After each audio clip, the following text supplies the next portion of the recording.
साई चरित्र अध्याय 48। सद्गुरु के लक्षण। श्री सेवड़े और श्री सपटनेकर व श्रीमती सपटनेकर।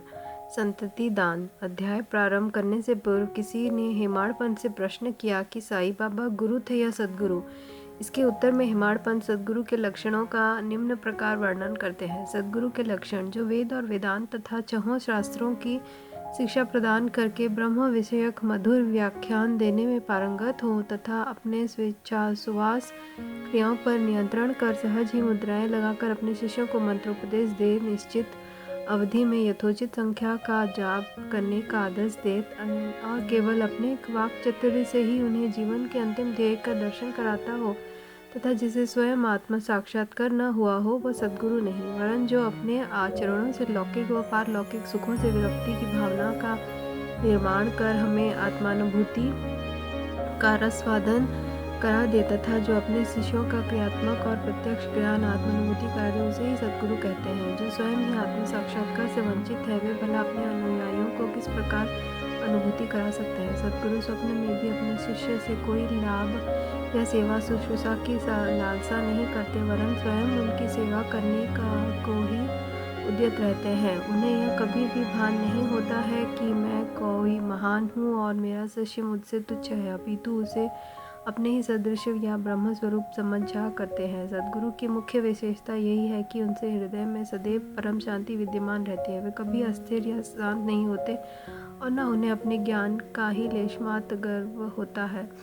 उनके लिए राजा रंग, स्वर्ग, अपवर्ग सब एक ही समान है। हेमाड़पंत कहते हैं कि मुझे गत जन्मों के शुभ संस्कारों के परिणाम स्वरूप श्री साईं बाबा सदृश सद्गुरु के चरणों की प्राप्ति तथा उनके कृपा पात्र बनने का सौभाग्य प्राप्त हुआ। वे अपने यौवन काल में चिलम के अतिरिक्त कुछ संग्रह न किया करते थे। न उनके बाल बच्चे तथा मित्र थे, न घर बार था और न उन्हें किसी प्रकार का आश्रय प्राप्त था। 18 वर्ष की अवस्था से ही उनका मनोनिग्रह बड़ा विलक्षण था। वे निर्भय होकर निर्जन स्थानों में विचरण करते एवं सदा आत्मलीन रहते थे। वे सदैव भक्तों के निस्वार्थ भक्ति देखकर ही उनकी इच्छा अनुसार आचरण किया करते थे। उनका कथन था कि मैं सदा भक्त के पराधीन रहता हूँ। जब वे शरीर में थे उस समय भक्तों ने जो अनुभव किए, उनके समाधिस्थ होने के पश्चात आज भी जो उनके शरणागत हो चुके हैं, उन्हें उसी प्रकार के अनुभव होते रहते हैं। भक्तों को तो केवल इतना ही यथेष्ट है कि यदि वे अपने हृदय को भक्त और विश्वास का दीपक बनाकर उसमें प्रेम की ज्योति प्रज्वलित करें तो ज्ञान ज्योति आत्म साक्षात्कार स्वयं प्रकाशित हो उठेगी। प्रेम के अभाव में शुष्क ज्ञान व्यर्थ है। ऐसा ज्ञान किसी को भी लाभप्रद नहीं हो सकता।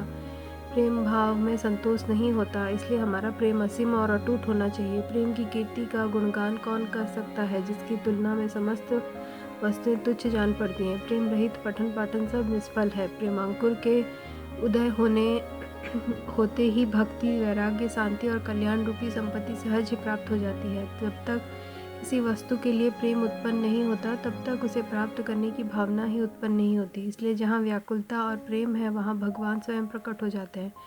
भाव में ही प्रेम अंतर्निहित है और वही मोक्ष का कारणीभूत है। यदि कोई व्यक्ति कलुषित भाव से भी किसी सच्चे संत के चरण पकड़ ले तो यह निश्चित है कि वह अवश्य तर जाएगा।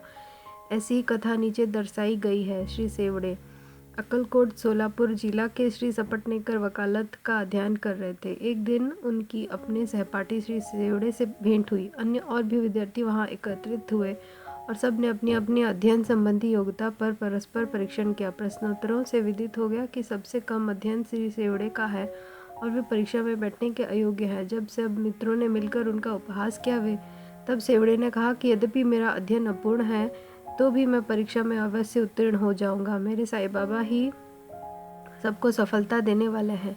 श्री सपटनेकर को यह सुनकर आश्चर्य हुआ और उन्होंने श्री सेवड़े से पूछा कि ये साईं बाबा कौन है जिनका तुम इतना गुणगान कर रहे हो।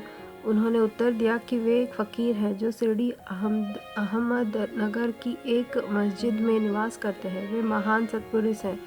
ऐसे अन्य संत भी हो सकते हैं, परंतु वे उनसे अद्वितीय हैं। जब तक पूर्व जन्म के शुभ संस्कार संचित न हो, तब तक उनसे भेंट होना दुर्लभ है। मेरी तो उन पर पूर्ण श्रद्धा है। उनके श्रीमुख से निकले वचन कभी असत्य नहीं होते। उन्होंने ही मुझे विश्वास दिलाया है कि मैं अगले वर्ष परीक्षा में अवश्य उत्तीर्ण हो जाऊंगा।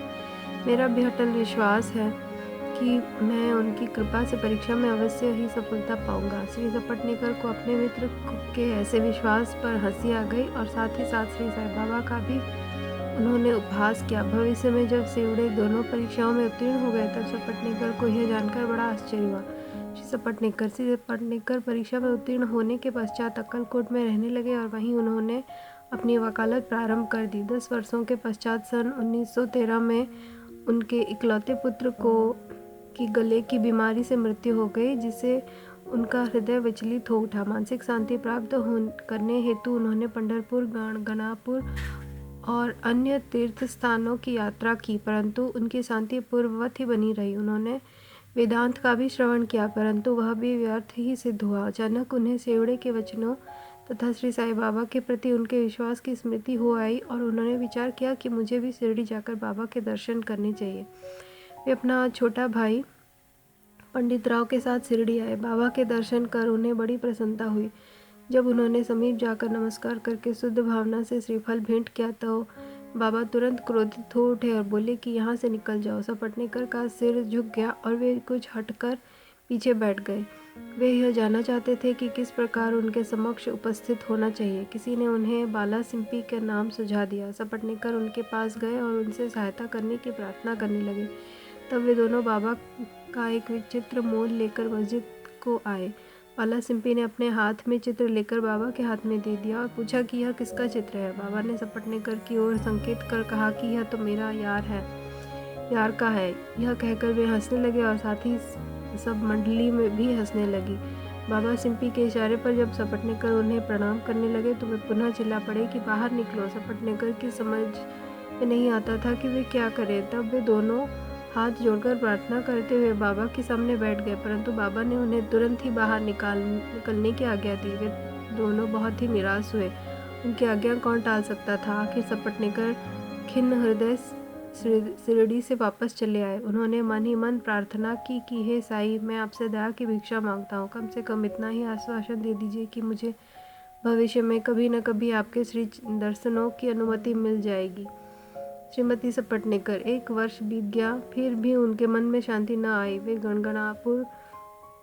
गणगापुर गए, जहाँ उनके मन में और अधिक शांति बढ़ गई। अतः वे माड़ेगांव विश्राम के लिए पहुंचे और वहां से ही काशी जाने का निश्चय किया। प्रस्थान करने के 2 दिन पूर्व उनकी पत्नी को स्वप्न हुआ कि वह स्वप्न में एक गागर ले लकड़साह के कुएं पर जल भरने जा रही है। वहां नीम के नीचे एक फकीर बैठा है, सिर पर एक कपड़ा बंधा हुआ है। फकीर उसके सामने आकर कहने लगा कि मेरी प्रिय बच्ची, तुम क्यों व्यर्थ कष्ट उठा रही हो। मैं तुम्हारी गागर निर्मल जल से भर देता हूँ। तब फकीर के भय से वह खाली गागर लेकर ही लौट आई। फकीर भी उसके पीछे पीछे चला आया। इतने में ही घबराहट में उसकी निद्रा भंग हो गई और उसने आंखें खोल दी। यह स्वप्न उसने अपने पति को सुनाया। उन्होंने इसे एक शुभ शकुन जाना और वे दोनों शिरडी को रवाना हो गए। जब वे मस्जिद पहुंचे तो वहां बाबा उपस्थित न थे। वे लेंडी बाग गए हुए थे। उनके लौटने की प्रतीक्षा में वे वहीं बैठे रहे। जब बाबा लौटे तो उन्हें देखकर उनकी पत्नी को बड़ा आश्चर्य हुआ, क्योंकि स्वप्न में जिस फकीर को उसने दर्शन किए थे उसकी आकृति बाबा से बिल्कुल मिलती जुलती थी। उसने अति आदर सहित बाबा को प्रणाम किया और वहीं बैठे बैठे उन्हें निहारने लगी। उनका विनम्र स्वभाव देखकर बाबा अत्यंत प्रसन्न हो गए। उनकी अपनी पद्धति के अनुसार वे एक तीसरे व्यक्ति को अपने अनोखे ढंग से एक कहानी सुनाने लगे। मेरा हाथ, उधर शरीर तथा कमर में बहुत दिनों से दर्द हुआ करता था। मैंने उनके उपचार किए, परंतु मुझे कोई लाभ न पहुंचा। मैं औषधियों से उब उठा, क्योंकि मुझे उनसे कोई लाभ न हो रहा था। परंतु अब मुझे बड़ा अचंभा हो रहा है कि मेरी समस्त पीड़ाएं एकदम ही जाती रहीं। यद्यपि किसी का नाम नहीं लिया गया था, परंतु यह चर्चा स्वयं श्रीमती सपटनेकर की थी। उनकी पीड़ा, जैसे बाबा ने अभी कहा, सर्वथा मिट गई और वे अत्यंत प्रसन्न हो गई। संतति दान। तब श्री सपटनेकर दर्शनों के लिए आगे बढ़े, परंतु उनका पूर्वोक्त वचनों से ही स्वागत हुआ कि बाहर निकल जाओ। इस बार वे बहुत धैर्य और नम्रता धारण करके आए थे।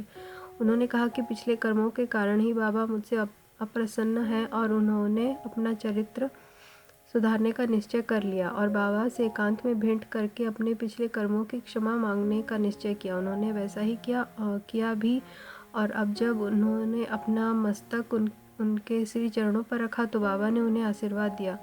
अब सपटनेकर उनके चरण दबाते हुए बैठे ही थे कि इतने में एक गडेरिन आई और बाबा की कमर दबाने लगी। तब वे सदैव की भांति एक बनिए की कहानी सुनाने लगे। जब उन्होंने उनके जीवन के अनेकों परिवर्तन तथा उसके इकलौते पुत्र की मृत्यु का हाल सुनाया तो सपटनेकर को अत्यंत आश्चर्य हुआ कि जो कथा वो सुना रहे हैं वो तो मेरी ही है। उन्हें बड़ा अचंभा हुआ कि उनको मेरे जीवन की प्रत्येक बात का पता कैसे चल गया। अब उन्हें विदित हो गया कि बाबा अंतर्यामी हैं और सबके हृदय का पूरा पूरा रहस्य जानते हैं। यह विचार उनके मन में आया ही था कि गडेरिन से वार्तालाप चालू रखते हुए बाबा सपटनेकर की और संकेत कर कहने लगे कि यह भला आदमी मुझ पर दोषारोपण करता है कि मैंने ही इसके पुत्र को मार डाला है। क्या मैं लोगों के बच्चों को प्राण हरण करता हूँ? फिर ये महाशय मस्जिद में आकर अब क्यों चीख पुकार मचाते हैं? अब मैं एक काम करूँगा, अब मैं उसी बालक को फिर से इनकी पत्नी के गर्भ में ला दूंगा। ऐसा कहकर बाबा ने अपना वरद हस्त सपटनेकर के सिर पर रखा और उसे सांत्वना देते हुए कहा कि ये चरण अधिक पुरातन तथा पवित्र है। जब तुम चिंता से मुक्त होकर मुझ पर पूरा विश्वास करोगे तभी तुम्हें अपने ध्येय की प्राप्ति हो जाएगी। सपटनेकर का हृदय गदगद हो उठा। तब अश्रुधारा से उनके चरण धोकर वे अपने निवास स्थान पर लौट आए और फिर पूजन की तैयारी कर नैवेद्य आदि लेकर वे सपत्नीक मस्जिद में आए। वे इसी प्रकार नित्य नैवेद्य चढ़ाते और बाबा से प्रसाद ग्रहण करते रहे।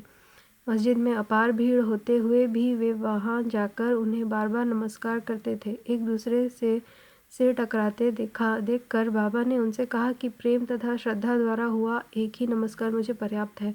उसी रात्रि को उन्हें चावड़ी का उत्सव देखने का भी सौभाग्य प्राप्त हुआ और उन्हें बाबा ने पांडुरंग के रूप में दर्शन दिए। जब वे दूसरे दिन वहां से प्रस्थान करने लगे तो उन्होंने विचार किया कि पहले दक्षिणा में बाबा को 1 रुपया दूंगा। यदि उन्होंने और मांगे तो अस्वीकार करने के बजाय 1 रुपया और भेंट में चढ़ा दूंगा। फिर भी यात्रा के लिए शेष द्रव्य राशि पर्याप्त होती। जब उन्होंने मस्जिद जाकर बाबा को 1 रुपया दक्षिणा दी तो बाबा ने भी उनकी इच्छा जानकर 1 रुपया उनसे और मांगा। जब सपटनेकर ने उन्हें सहर्ष दे दिया तो बाबा ने भी उन्हें आशीर्वाद देकर कहा कि यह श्रीफल ले जाओ और इसे अपनी पत्नी की गोद में रखकर निश्चिंत होकर घर जाओ। उन्होंने वैसा ही किया और 1 वर्ष के पश्चात ही उन्हें एक पुत्र प्राप्त हुआ।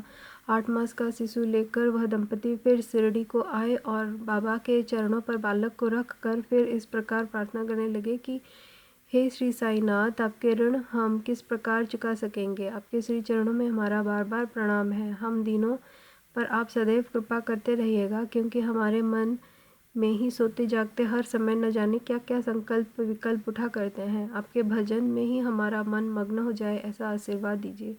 उस पुत्र का नाम मुरलीधर रखा गया। बाद में उनके 2 पुत्र भास्कर और दिनकर और उत्पन्न हुए। इस प्रकार सपटनेकर दंपति को अनुभव हो गया कि बाबा के वचन कभी असत्य और अपूर्ण नहीं निकले। श्री सद्गुरु साईनाथ अर्पणमस्तु। शुभम भवतु। ओम साई राम।